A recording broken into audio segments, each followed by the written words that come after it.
Korang tahu tak Greta Thunberg akan dibebaskan hari ni? Okey, dalam sehari dua ni kita dikejutkan dengan cerita-cerita daripada aktivis Global Smooth Flotilla, termasuklah 23 orang rakyat Malaysia yang kena seksa dalam tahanan Israel. Dan ada yang kena pukul, kena tarik rambut, buka tudung, kena paksa buka pakaian, minum air paip dari tandas, tangan kena ikat dan macam-macam lagi.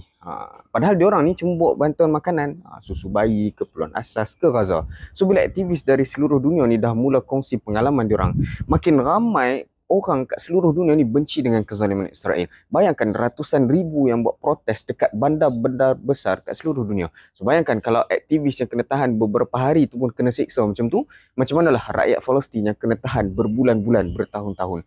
Berbalik pada Greta Thunberg, dia ni antara penggerak utama Global Smooth Flotilla. Perempuan muda lagi, baru berusia 22 tahun, tapi dah mampu bagi pengaruh yang sangat kuat seluruh dunia. Walaupun dia bukan Islam, tapi atas isu kemanusiaan dia ni sangat hebat membela nasib Palestin. Dan secara jujurnya saya orang Islam pun rasa malu kalau nak dibandingkan dengan sumbangan yang dia dah buat untuk Palestin.